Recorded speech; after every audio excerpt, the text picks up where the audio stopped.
All right. So we're just going live here. Let a few people come into the room. And this is Sally from Sally's Silver Linings going live really passionately and suddenly right now. No prep or any script or anything. But what happened at my house this morning almost put me back to 2 months ago when I was scammed. Thursday before Christmas, I was taken for my entire bank account and my Cash App account. There is a video on my YouTube channel. Please watch that. And I share my story so you can protect yourself on what happened for me. If that starts to happen to you, you'll know the triggers. But that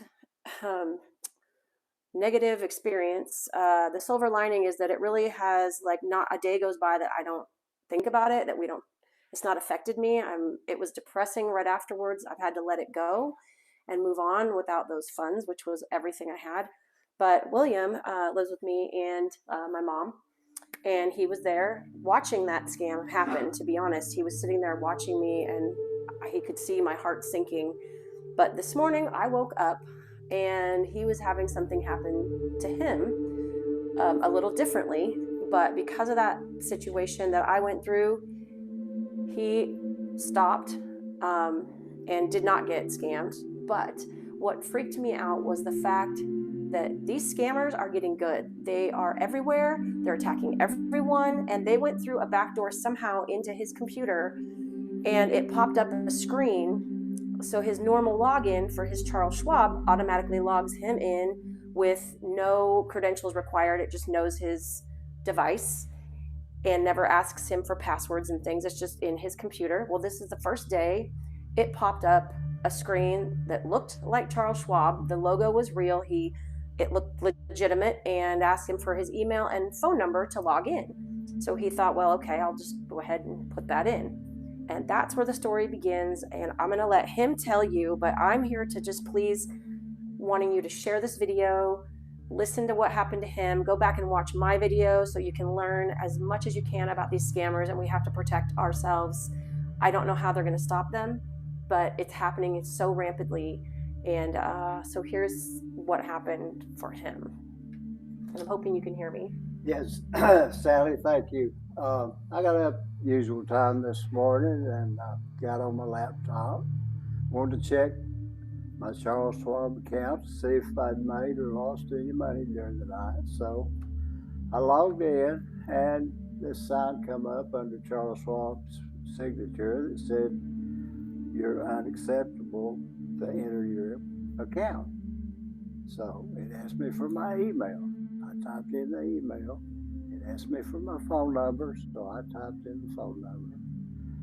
And it wasn't 15 seconds. 15 seconds. My phone started ringing, so I answered it. And this Indian accent educated kind of a guy said, "May I help you?"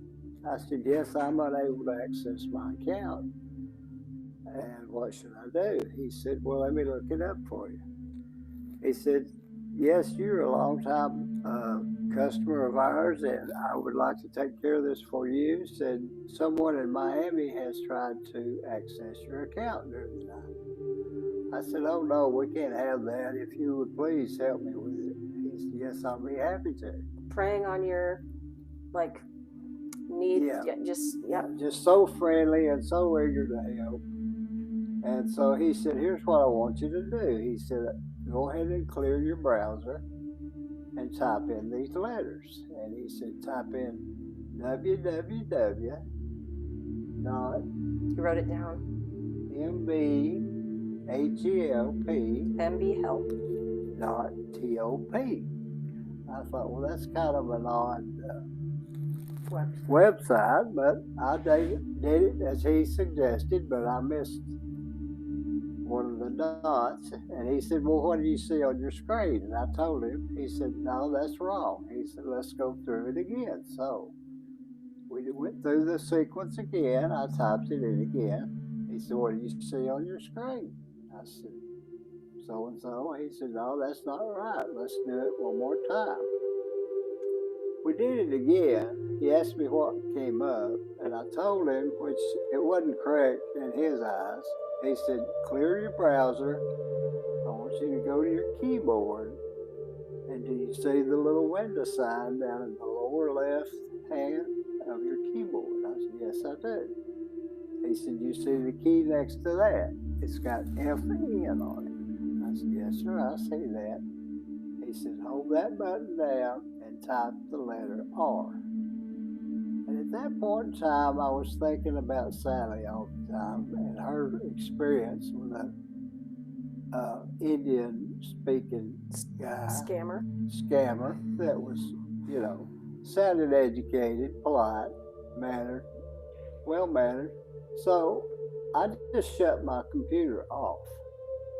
As soon as I did, my phone rang again. That's creeping me out right now. So they were literally already somehow in your computer. And I looked at the number and it said Arizona. And so I declined the call because I kind of had a suspicion it was the guy I'd been talking to. When I declined the call, the phone rang again. I declined the call, the phone rang again. The third time was it. They didn't try to call anymore. But I looked up Arizona, the Charles Schwab, and they've got a 1-800 number. Nothing even similar to their phone number. This guy had a area code that was 480, I do believe it was for Arizona. So, if y'all have a similar situation, you think twice about doing what they instruct you to do, because I came this close to getting my bank account wiped out. And what gets me is that they were able to put a notification into his computer looking like Charles Schwab for him to put in his email and phone number credentials. So somehow they've got ways to, through your IP address or your VPN, I'm not sure if they're tapping into Charles Schwab and finding out who the customers are and then getting a hold of your computer VPN. But they were able to put a notification. The first thing he saw on his screen when he went to go to his normal account, he never has to put anything in, it just automatically goes. That he had to put that information in, and that in the minute you put that in, they called you. So they were already tapped into your computer remotely somewhere. So that's what scared me so much. And he honestly told me, and I don't think you shared it exactly as you shared with me, you said you kind of started messing with them on the second time when it was something wrong. He goes, I put it on purpose as a wrong. He added a help dot something. He added an extra something. Yeah, I didn't do it just right. He didn't. So he would, see what his reaction was. And he would ask me each time what popped up on the screen. He was trying to get me to get this certain thing to pop up. So again, so he would mbhelp.top. Yes.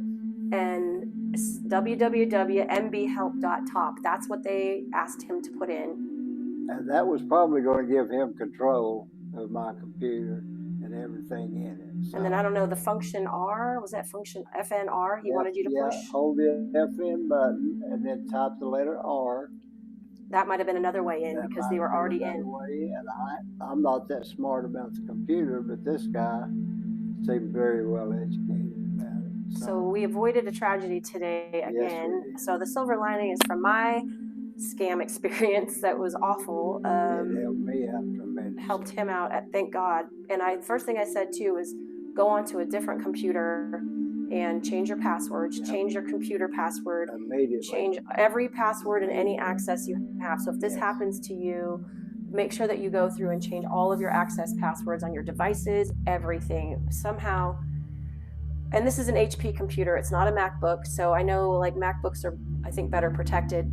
And we do not have any spyware or malware on this right now, so we're going to put it on there right now. So he asked me if I had Microsoft, if I had HP, or if it was... You told him HP. And I told him HP, and then I did use Windows. And after they get that much information, they've got you. They've got you. Once they have your phone number, and they call you also, they make a connection. Yep. So I thought about calling that number from my phone just to see who answers, but to be honest, it's not going to help. No. And then they'll have a connection to my phone again, which watch my video. Like I said, I went through this right before Christmas and it was awful. Yeah. Drop a thumbs up in the comment if you have been a victim of scam or you know someone who has. Drop a thumbs up. And then I would love you to put a heart if you have been a victim of a scam, but not been a victim, and you were lucky like him. You diffused it and were okay through it. So drop a heart. I'm just curious to see how many people are out there that have been through this. So Charles Schwab, if I'm going to tag Charles Schwab in this so they can hear this video, hopefully they can find and dig into their hacker protections and see what's going on, because this is either connected to them somehow or they might not know about it. So I'm just out here to protect people, and I cannot believe within 2 months we've had literally 2 attacks on our household of people. You know, mine was over the phone, but they got an app downloaded onto my phone that took control of my phone. So, and then his was, you know, in his laptop. So just here to protect you. Thank you, William. And I'm super glad that we avoided a tragedy today. So please share this video. Please like and subscribe, and just get the word out to as many people so no one has this happen to them. Thanks for watching.